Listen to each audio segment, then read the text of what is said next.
Olá pessoal, tudo bem? Sejam bem-vindos a mais um vídeo da página O Mundo da Incerteza. E hoje vamos continuar a falar sobre mecânica quântica.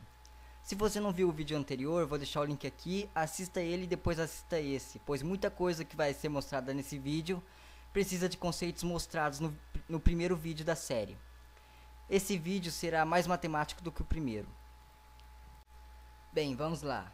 Revisando o vídeo anterior, vimos que uma partícula como o elétron se comporta como onda ou como partícula, e pode ser descrita por uma função complexa denominada função de onda. Não podemos saber com exatidão onde uma partícula se encontra, só podemos saber a probabilidade dela estar num determinado lugar, e com isso temos a densidade de probabilidade, que é o módulo ao quadrado da função de onda. Se quisermos saber a probabilidade de uma partícula se encontrar numa determinada região do espaço, basta integrar o módulo ao quadrado da função de onda. Podemos descrever uma partícula através de seu caráter energético, e é aí onde entra a equação de Schrödinger. A equação de Schrödinger para 2 e 3 dimensões é uma equação diferencial parcial de segunda ordem, mas pelo método das variáveis separáveis você pode transformá-la em uma equação diferencial ordinária. Ela nos dá o comportamento de uma partícula de acordo com sua energia. Por exemplo, uma partícula possui uma função de onda nula em uma região com maior energia potencial do que a função de onda dela permite. Isso é chamado de barreira de potencial e existe sobretudo no mundo clássico. Mas no mundo quântico, de vez em quando, uma partícula pode passar para regiões onde ela não deveria estar. Esse efeito é chamado de tunelamento. Agora vamos avançar um pouquinho mais. Mas para isso preciso introduzir um pouquinho de álgebra linear. A álgebra linear é um ramo abstrato da matemática que estuda os espaços vetoriais. E o que é um espaço vetorial? Espaço vetorial é um conjunto de elementos denominados de vetores e possui 8 propriedades básicas, que podem ser resumidas em 3. Existe a soma, e a soma de dois vetores de um espaço vetorial V também é um vetor de V.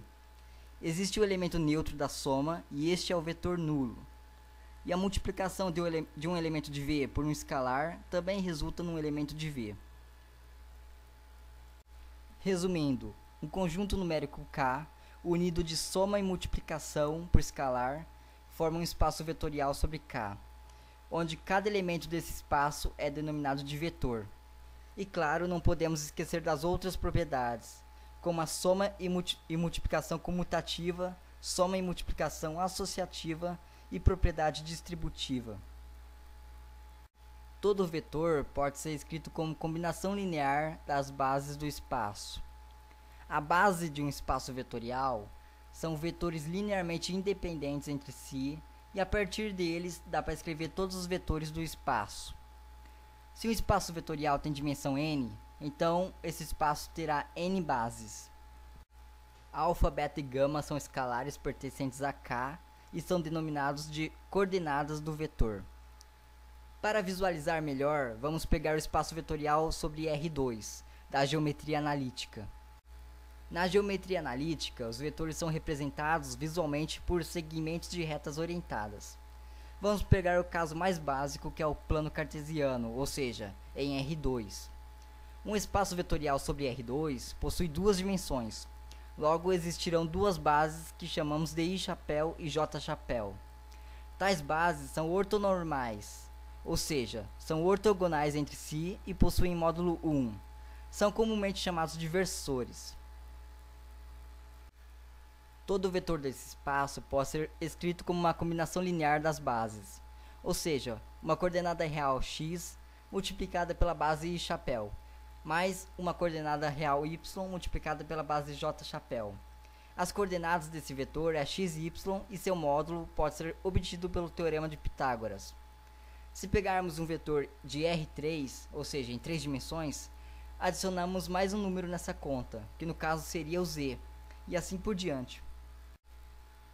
Podemos notar que ao efetuar a soma, usando a regra do paralelogramo ou do polígono, obtemos um novo vetor desse espaço. E se multiplicarmos esse vetor por um número real, obteremos outro vetor desse espaço. Então, realmente é um espaço vetorial. A álgebra linear estuda o caso geral dos espaços vetoriais, Temos espaços vetoriais sobre funções, sobre polinômios, sobre matrizes e etc. As coordenadas de um vetor pode ser escrito na forma de matriz linha ou matriz coluna. Dentro da álgebra linear, existe algo chamado transformação linear. Uma transformação linear é como se fosse uma função de vetores.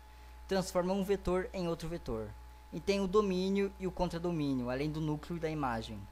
Uma transformação linear, onde o domínio e o contradomínio coincidem, é denominada de operador linear.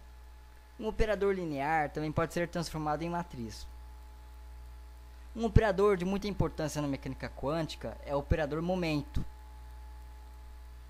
Com isso, podemos definir dois conceitos básicos, alto valor e alto vetor. Um alto valor, associado a um operador linear, é um escalar tal que o operador linear de um vetor U seja um múltiplo do próprio vetor U. O escalar lambda, então, é chamado de alto valor, e o vetor U é chamado de alto vetor. O alto vetor é um vetor que mantém as mesmas direções após passar por uma transformação linear. Se você pegar uma matriz quadrada A e subtrair os elementos de sua diagonal por lambda, você transforma essa matriz numa matriz singular, ou seja, uma matriz que não admite inverso. Também existem os operadores autoadjuntos. Um operador é autoadjunto se e somente se sua matriz for simétrica em relação a uma base ortonormal do espaço V e for igual à sua matriz transposta conjugada. O alto valor de um operador autoadjunto é um número real e o produto interno entre seus autovetores é zero. Agora vamos voltar para a mecânica quântica. As funções de onda formam uma estrutura denominada de espaço de Hilbert. O espaço de Hilbert é um espaço vetorial complexo, ou seja, tem uma coordenada imaginária. O espaço de Hilbert é dotado de produto interno e que não precisa se limitar às dimensões finitas. O espaço de Hilbert é um espaço do tipo hermitiano, ou seja, é um espaço complexo e dotado de produto interno. Uma função em um espaço vetorial pode ser representada como vetores. Então a função de onda ganha uma nova forma, a forma de um vetor de estado. Dirac criou uma notação própria, a notação bracket. Um vetor de estado é representado como um ket, e é uma matriz coluna dos n estados quânticos de uma determinada partícula. Um vetor de estado é um ponto no espaço de Hilbert. Um conjunto de números quânticos forma o chamado estado quântico e caracteriza um sistema quântico. Podemos dar grandezas físicas às partículas através de operadores.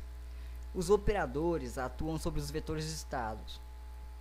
Em mecânica quântica, existem algumas grandezas que podem ser observadas. Essas grandezas são denominadas de observáveis e são dadas por um operador autoadjunto, operando sobre um vetor de estado. Suponha um estado quântico psi. O operador autoadjunto azão é denominado de observável. Quando uma medição é feita no observável azão, estando essa partícula no estado psi, a medição retorna um valor azinho. Azinho é um alto valor associado a esse operador azão. E o vetor de estado é o alto vetor. Já o estado psi é denominado de alto estado. Um alto estado é um estado onde se é possível fazer uma medição de uma grandeza física. Um operador é considerado observável se os autoestados associados a ele formam uma base, ou seja, qualquer outro estado quântico pode ser escrito como combinação linear dos autoestados. Os operadores autoadjuntos entram nessa lista de operadores que são ditos observáveis. Agora consideremos dois operadores, A e B. Em geral, os autoestados de um operador não são os mesmos autoestados do outro operador. Consequentemente, se o sistema está em um estado quântico onde a grandeza A é bem definida, a grandeza B não será bem definida, ou seja, haverá uma incerteza na grandeza B. Isso é expresso pelo operador comutador. Se o operador comutador der diferente de zero, haverá uma incerteza na medição de uma das grandezas. Essa é a base para o princípio da incerteza de Heisenberg. Os operadores posição e momento são um exemplo de grandezas complementares, ou seja, ao se medir uma, cria uma incerteza na outra. Com tudo o que vimos até agora, podemos reescrever a equação de Schrödinger. Nós temos o chamado operador hamiltoniano, que é um operador autoadjunto e vem das equações de Hamilton. O operador hamiltoniano, operando sobre um estado psi, nos devolve como grandeza a energia das partículas nesse estado. A energia, então, é um alto valor do operador hamiltoniano, e o estado psi é denominado de alto estado. Algumas grandezas, como posição e momento, não são bem definidas e possuem uma certa incerteza, como vimos. Mas podemos fazer uma média das medições. E é aí onde entra o valor esperado, ou valor médio. Vamos supor que temos uma grandeza Q e que essa grandeza seja quantizada, ou seja, ela só pode assumir certos valores, Q1, Q2, Q3 ou Qn, mas nada entre esses valores. Aí você vai lá e mede várias vezes essa grandeza. Obtém Q1 na primeira medição, obtém Q3 na segunda medição e na terceira medição você obtém Q1 novamente. O valor esperado é a soma de todas essas medidas dividido pela quantidade de medidas. Lembrando que se você obteve Q1 duas vezes, então será 2 vezes Q1. No número grande de medidas, teremos N1 vezes Q1, onde N1 é a quantidade de vezes que você obteve a medida Q1. Mas e se a grandeza não for quantizada? Ou seja, se ela for uma grandeza contínua? Basta transformar essa soma numa integral. Nzinho sobre Nzão é a probabilidade de encontrar o valor QI e é denotado por P de x. Então o valor esperado será a integral de P de x vezes Q de x em relação ao espaço. No próximo vídeo veremos um pouquinho sobre Paul Dirac, flutuações quânticas e uma introdução à teoria quântica de campo, finalizando com o bóson de Higgs. Bem pessoal, vou ficando por aqui. Se gostou, não deixe de dar um joinha, se inscreva no nosso canal e também curta a nossa página no Facebook. Bem pessoal, até o próximo vídeo.